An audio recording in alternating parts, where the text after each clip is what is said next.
Hello, and in this demo, in this video, I'm going to develop and go through all the step-by-step of working on this image. And so I hope it will be helpful. Those of you in the Photo 72 class can find this image in files in our Canvas classroom. Thank you so much.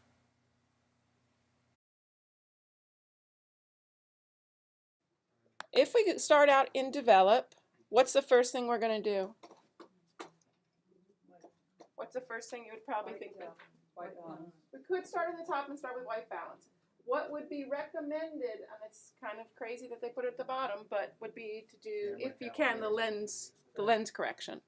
So before you do the basic panel, I would probably recommend lens correction. So that's usually the first thing you want to do, is go in and enable the lens correction. In this case, it's not recognizing the lens. Darn. It is probably. What kind of camera? It's a Nikon.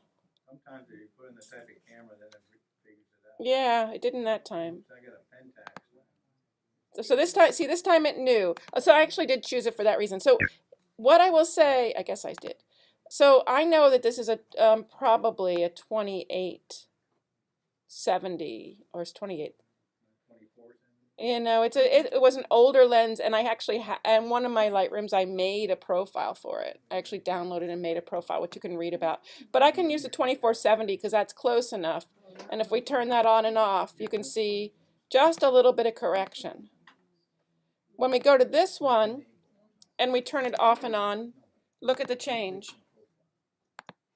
And it does recognize what lens I used. And then this one, same thing. It knows the lens. It makes very little difference in this case, but it does know the lens. So it may not know your lens, and then you can put the camera and then you can make a guess. Lens correction is not required, but it is a good starting point. And if you like it better, use it. If you don't like it better, right, use it. Turn it off. But it does sort of can straighten things out and do some things. So when you look at this picture, what do you want to do to this picture? Anybody? You get rid of the rock. That's my foreground element. I get rid of the rock and make it horizontal. I think the exposure in general needs to be adjusted. There's clipping in the black. Okay, so if we click here and click here, actually there's no clipping. It says there is. It does? Where does it say it? Oh, I thought when the little triangle. No, when you click. Okay, let me show you clipping. So watch my screen. Clipping is way down Oh, by I the see rock. the clipping. Yeah. If you click on these boxes, it will give you shadow clipping warnings and highlight clipping warnings. It's down on the lower right. So if I go here and I go like this, do you see those little blue glowy things? On mine, right now, I just darkened it. See the blue? That's warning me that those areas are clipped, that I've lost the detail. You don't want to move that. You want to get rid of them. I'm just moving it to show you it, exposure. And if I go the other way, see the little red things? So now clipping is set for highlights, and that's showing you that the highlights are being clipped. What you want is neither of those. You do not want to clip your highlights, and you do not want to clip your shadows. But since I'm, if I go back to here, I'll be fine. Okay, so let's start out with the eyedropper. What would you click on in this picture? Okay, we could try clipping on the rock and see what happens. It probably is a gray rock. So there it was. Does that make it better? What do you guys think? On mine it made it a little greener. Okay. So I might look, in fact, at the house in the back. Not in the white part, but in kind of what is, although we call it a white house, the gray part. And click there. And see if I like that better. maybe that's too yellow, but it definitely the house looks better, and maybe the rock looks a little too yellow. What? The bench. Fence, you mean this? Okay, we can try that.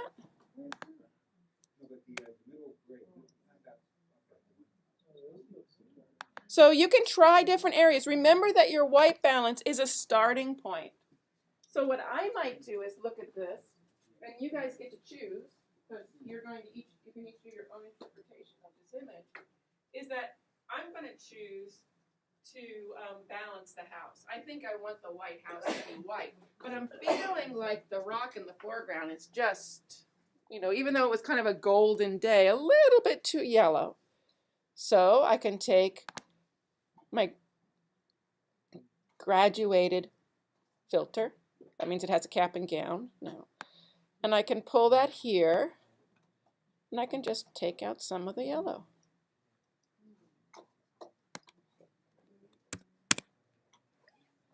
What do you think? So I use the graduated filter to pull some of the yellow out of the rock, but I got the house neutral in the background. So you start thinking about it. So it's a chance for everybody to swirl the filter. Can you show us again how you clicked on the graduated? Okay. Did you move the yellow? So when you're going to use the graduated filter, let me just go back to the white balance. So there's the white balance, but I feel like this is too golden.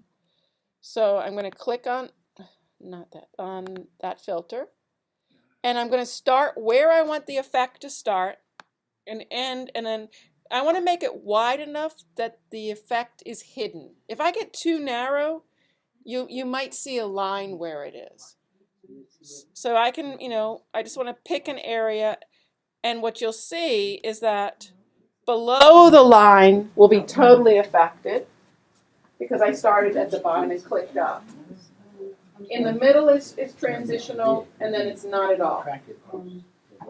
Your lower line. That's exactly what you've got right there. So hover right there. So I decided that I was going to make the rock a little bit more neutral. So I clicked on the house for my overall white balance, but I'm just feeling like the rock's a bit warm, so I'm going to, once I have it here, I can make the rock gray, and I can make it a little bit darker so that it doesn't stand out so much. I will not crop it out, thank you, Marion, because I like my foreground, middle ground, background experience, but, I don't want it to stand out. We want to go through and see the people walking on the bridge and the house. I might also use my practice with my crop tool, but only because I kind of want it to be a little straighter, I decided. What do you think? That's where it was. That's where it is. Better? Maybe I want more. One of the things about crop is it's always alive. Every time you go to crop, if we did what Marion wanted to, I'd unlock here and go like that, right? But then when I go back to the crop, all my picture is still there, and I can reset it.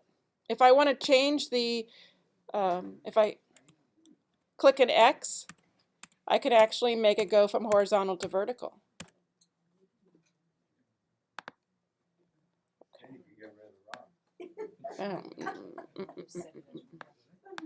Okay. So I've straightened the house a little bit. I've darkened the rock, and I can walk down through my basic and do a little bit. Reminder that the clarity and vibrance, you don't want to go too far with. I mean, that's too far. I tend to try and keep them in the 8 to 12 range. I might go to 20. So play with the basic controls and get the picture the way you want it to look. A picture that feels good to you. So we've used cropping, we've used the graduated filter, and we've used the basic panel.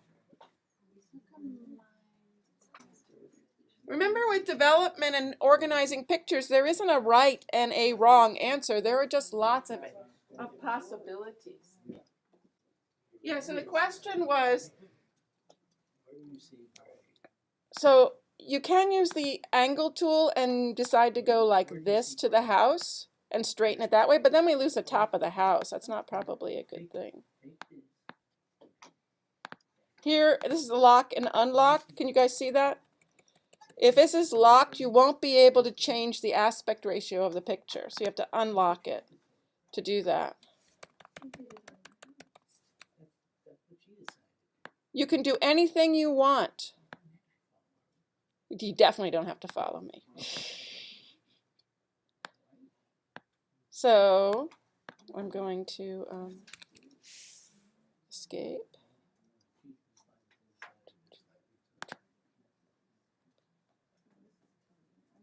Here.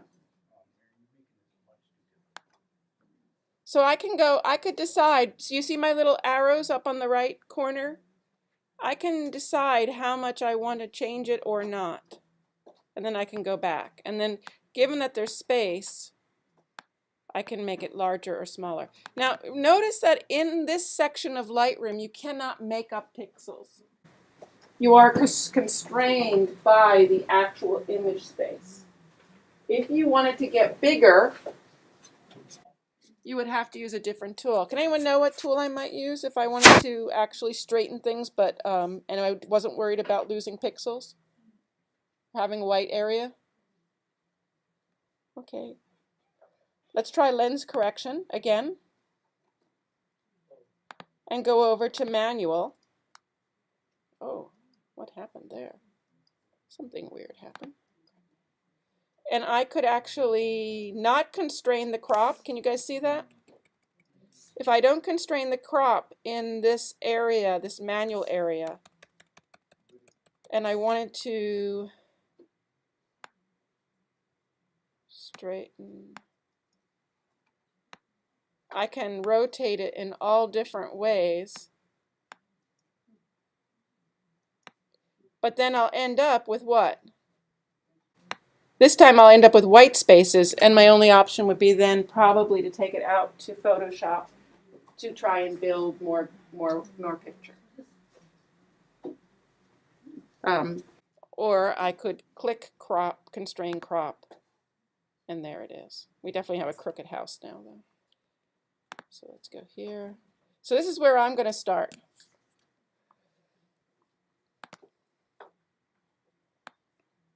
You might try opening up your shadows a bit so that you have more detail in them.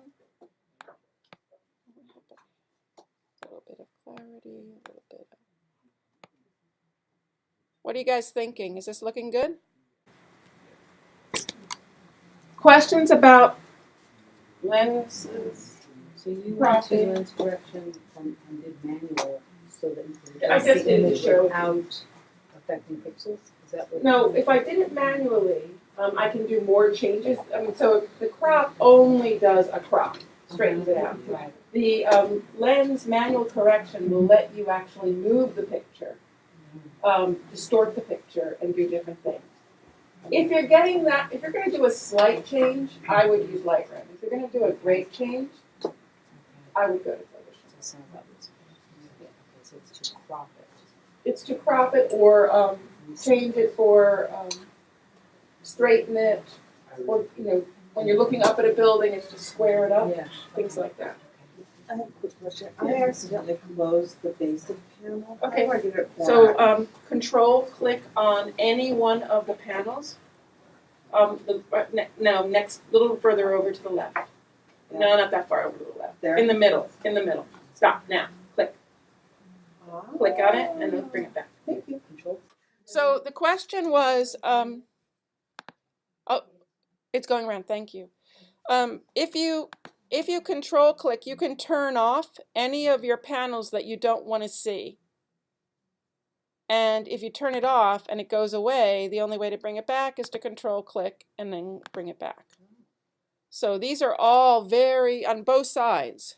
I don't know why you'd ever turn off your history, but if you wanted to hide it from somebody, you could do that. You can make this go away. Click that little button. You can make your film strip go away. You can make the T makes your toolbar go away, and the backslash makes something else happen. The backslash makes the filter bar go away. Okay, so this is my current before and after. Has it gotten better? What do you guys think? A little bit better, you know. We're not going from horrible to, we're going to, average to a little above average, we hope. Okay. Next thing we want to do. Any questions on those other things before I add something else?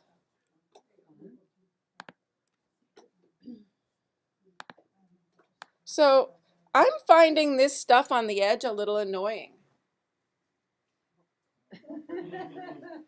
So what should I do? Well, I cropped it out. Okay, you could crop it out, or you could go to the clone tool. So I'm in the lower right-hand corner. Can you guys see where I am over here? Little tiny bit of the picture. I'm not 1-to-1. This is a big picture.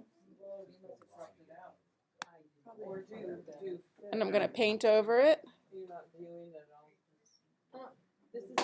Let's see if we can do this.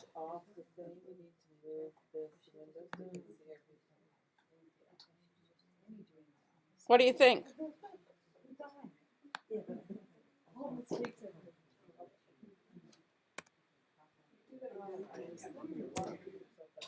Can you guys see what I did? So I didn't like that reed in the corner and that shadow in the corner. I made it. I just made it up. So let's see what that, go back to it, and I'm going to go back to that corner. Let me go a little bit more out. Let's go, nope, not 2-to-1, 1-to-2. Okay, so you can see,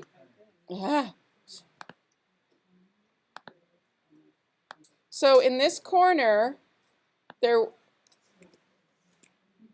was a reed, and I painted over it with the clone tool, right here. Spot removal tool, Q. So you're gonna make me do it again? Oh, I know what I'll do because I like this one. So I'm gonna go back to Vibrance. So there is my reed again. I choose the clone tool. You guys reckon my picture here? I can hear giggling. I worked hard on these pictures. I worked hard choosing these pictures, if nothing else. Okay. So you can see, can you guys, let's get, you can see if I hover over here, somehow.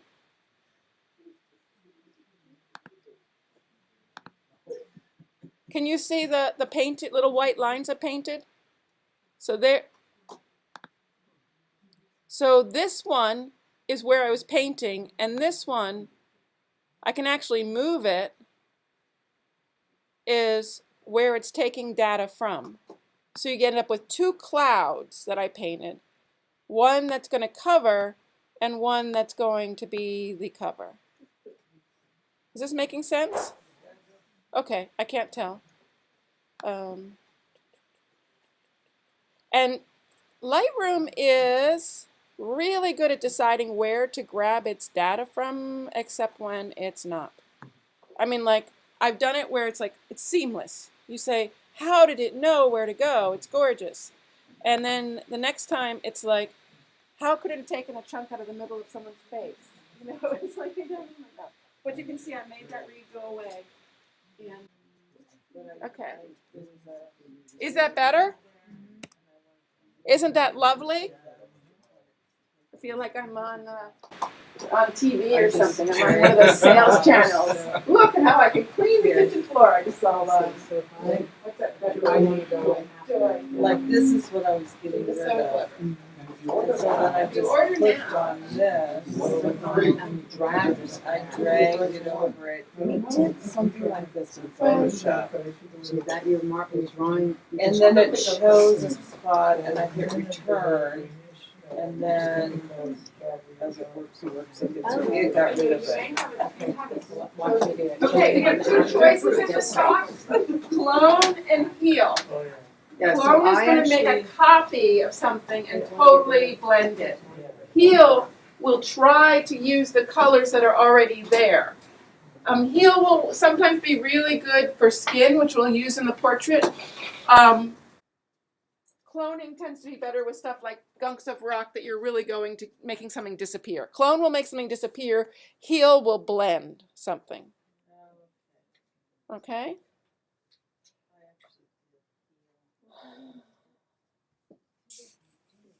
Questions up till here? What else do we want to do to this picture? Who has a suggestion? How could we make it better? We can take those wires out. Oh, wow. Yeah, we could. You are not my friend. So there are wires back here. And we could decide, I really think they're part of the ambiance. But we could take the adjustment brush because they're in a dark area. And let's try that. I'm just going to paint along them and then darken them a little bit so they're less evident. I'm trying. I don't know if this is going to work. Well, yeah, there it goes. So I'm painting along the wire and just darkening them. So they're not going away, but they're less annoying. That would be one way to deal with them. I'm just using exposure to kind of darken them. May not be the right choice, but it's one choice. If I wanted to use the clone, I would use the clone. Make it very, very small. And I would be using a Wacom tablet.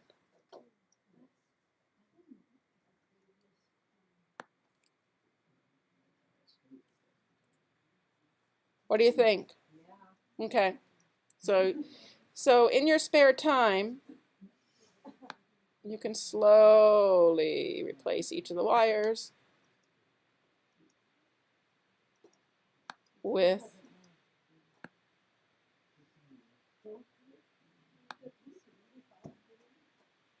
what? Now you can see how this one is not, well, that's not so bad. Not so good.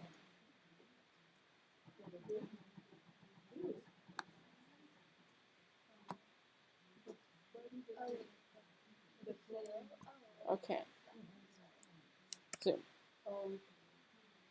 What else do we want to do? This is kind of annoying, isn't it? Let's take that out.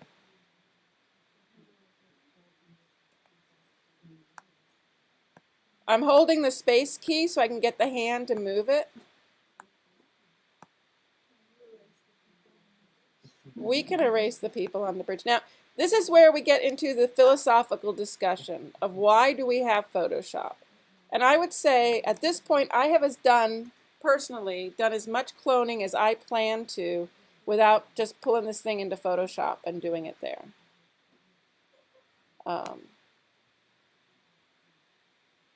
That, you know, we're starting to get into more precise things than I can do in Lightroom or I want to do in Lightroom.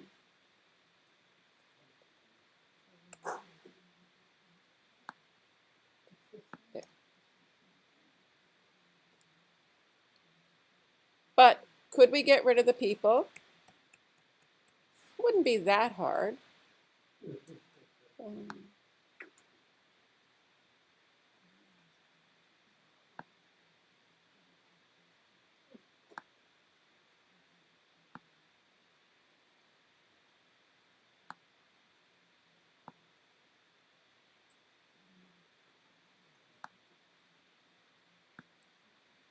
probably, okay, I'll probably do it in smaller bits.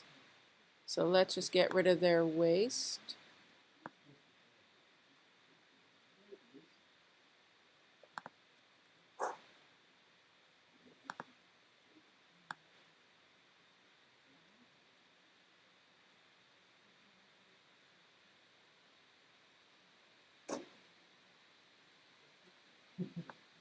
And you can see now it's not, yeah, not as easy as you would think.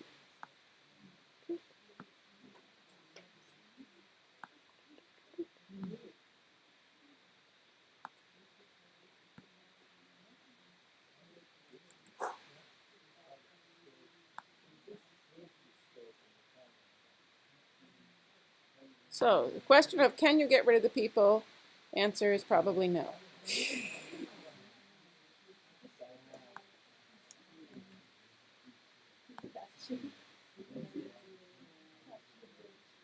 Yeah, the bridge kind of curves in a way that's not predictable. I would say this is something I could easily do in Photoshop. Not so easy. I don't know, someone asked me to. I actually didn't, I chose this one for the people, but you know, that shows what I know. So I think we've really hit one that my personal answer would be if I want to get rid of the people, I take it to Photoshop. I could choose to make them less evident because they're kind of bright.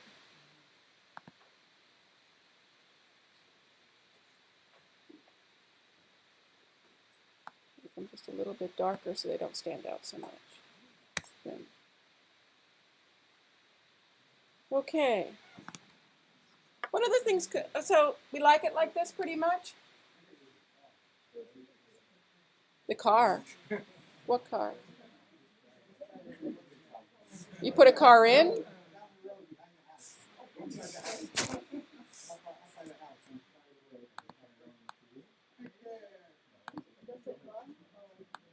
No, it's a banner. No, right there to go more to the other side. There's the flying. To your left. Huh. Right here? Yeah. Well, that's pretty easy to get rid of, but it's not really annoying either. Yeah, I didn't, yeah. Okay, so we can take a snapshot and we can say version 01. So what else could you, what other interpretations of this could you do? I would, if you wanted to, the reflection, Yeah. if you wanted to make that more dominant, Uh-huh. I would do that. I would do this. Reflect that. Let's see. I could lighten it. I don't, you know, it's a pretty small area of the picture, but I definitely could take my adjustment brush and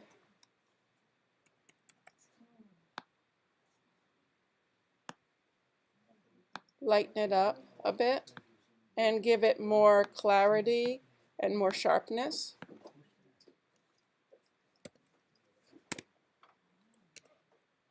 And that sort of stands out a little bit more. So I would use the adjustment brush on that reflection if that's what you want to do. Also, another tool that I often use is the post-crop vignette. And I usually won't do more than -8, where it starts looking really fakey. But even a -8, if we go, you can see how it very subtly will have an effect. It's really subtle on this one, actually. Let me go more, especially with the... Yeah, I'll make it not subtle so you can see it. That's not subtle. Oh, you can. You can. There is no post-crop vignette. There's the post-crop.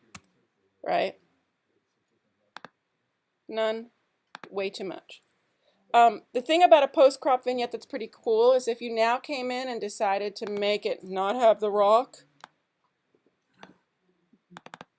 the vignette goes back on to the new shape. So it, you know, once you've decided your vignette, I can't get it to do it today. Oh, it's here. That's why. There's no vignette. There's the vignette. So the vignette is irregardless of crop. So when you crop it, the vignette will readjust itself to the new size of the crop. It's based on the pixels from the edge, whatever the edge is in that moment. -8 is my go-to, yes. Because on most pictures, -8 will do what we used to do in the darkroom. Those of you that ever did darkroom, we used to burn the edges a little bit, just to hold the eyes in, to just give a little bit of closure to the picture. An -8 post-crop vignette can give you the same feeling. A -40 post-crop vignette looks like you got a little carried away. It's just an opinion. All right, so I'm liking this a lot. And look what I can do. So I've made snapshots of that version that I was at. Now I've done a couple more things. I could make another snapshot, or I can update my snapshot with the current settings. So my snapshot is now up to date. This was where we were, and this is my new snapshot. Okay. Yes. You can make as many snapshots as you want, but you can also update, like, okay, I've done some more things. I still want to keep this version, update the snapshot. So I think inevitably, what do most beautiful pictures have? Black and white. So let's click on black and white. And you can see right away this picture needs a totally different effect in black and white. I'm thinking it needs to be a little bit lighter, needs to glow a bit, it needs more clarity. I might go up to 20. And also another thing I could do, because in black and white we still have access, there's colors underneath this, right? So I can come here, grab this and say I want the green to glow. And I can just raise the greens. And then I can come to the rock and lower the rock.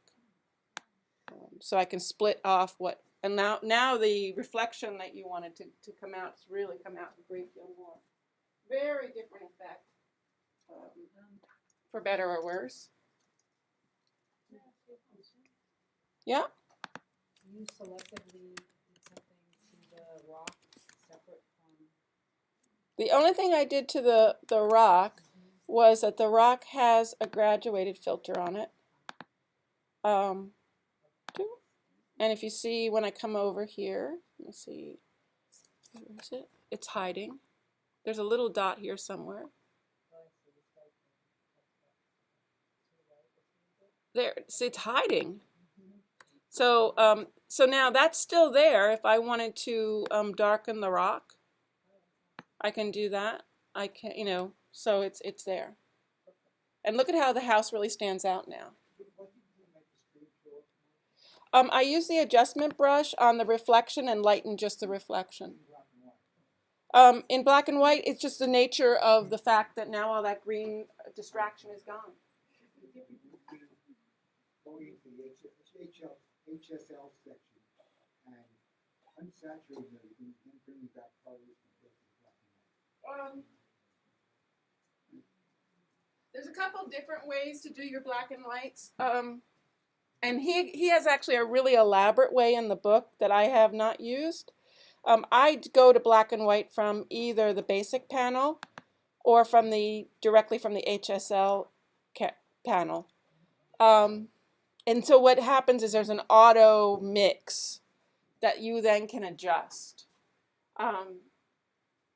That's my preference, but if you want to play with Martin Evening's way of turning off the saturation and pulling things back up, most things I've read tend not to encourage turning off saturation as your way to get to black and white. But be that as it may, that's one of his possible ways to get there. Right. Okay. So now we have, in my history, we have the version 1. This version's probably not necessary. I'm going to get rid of it. So we have version 1, and we have version 2, black and white version 2. and they both are there inside the file. Also, I'll point out one more thing, that say I wanted to come here and I wanted to change this a bit. And then I'll come here and to the black and white, and I'm going to update with the current settings. So now the color and the black and white can also have the snapshots can have different crops. That's what I wanted you to be able to see from that. Not only can they have, different effects, but they can have different crops.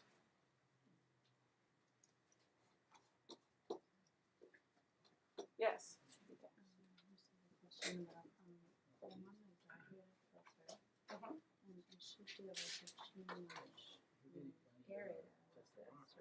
No, because it's not alive. Click on it. It's not active. Oh. So the question was, if you see if we go to the graduated filter, which I think is easier to see in the color version, and so right now, see that dot right there? That is not active. If I start moving dials, nothing will happen. I have to click on it and make it active, and then when I move the sliders, something will happen. Okay, so only active tools work. Same with my adjustment brush. If I choose the adjustment brush and I paint something, I don't know what I'm going to paint, I'll just paint something stupid. Okay, there I painted something stupid. When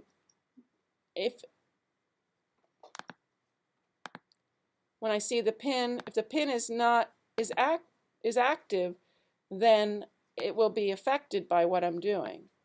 If the pin is not active, like that, nothing I do will affect it.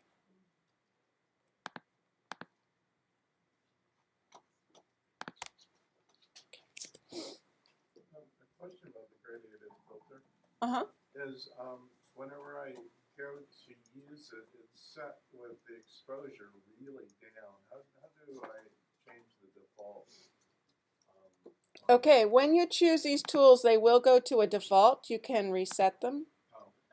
And then say reset. And so that will be the new default. Okay. If you want to get rid of something, just double click on it. Or you can double click to clear all of them on effects. So let me do, like all kinds of weird things.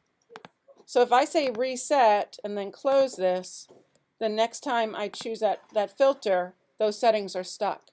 But if I want to get back to 0 and say just give it a little, lightening, now I click reset, close it. The next time I choose that tool, that sticks. It's sticky.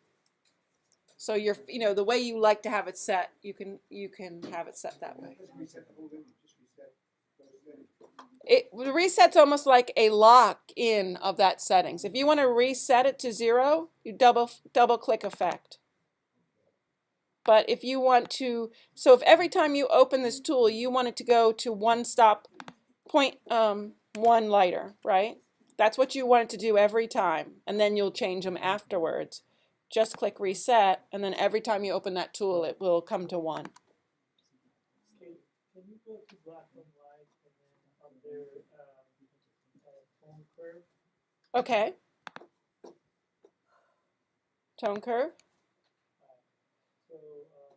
So under tone curve, we have 3 presets that we can choose from: linear, medium contrast, or strong contrast. And you can see the picture kind of change between them. So when you change the exposure on top and Well, these aren't exposures. This is changing the highlights. And you can see in the curve, if you know that it's moving that part of the curve. And this is moving the lights, which are just below the highlights. This one is moving the darks. so up there under basic you have highlight, and when you move that these are moved too, right? They don't show in the same way, but the effect is the same, if that helps any. So like I move this and you can see the histogram move, right? Because I'm moving this part of the histogram. when I move the tone curve and I move the highlights, the same part of the histogram changes. If that's, I don't, you know, the tone curve isolates them a little more, but you can get close to the same effects with tone curve as you get with the basic. Some people just prefer one over the other. And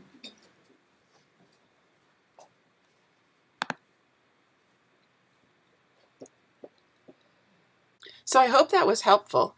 We followed through from taking this original picture on the far left to a color version, including the cloning of the leaves in the bottom corner, and then to a black and white version. We also saw how to make snapshots of these different versions to save inside of the master file. I hope that was helpful. Please practice, and thank you so much for being here.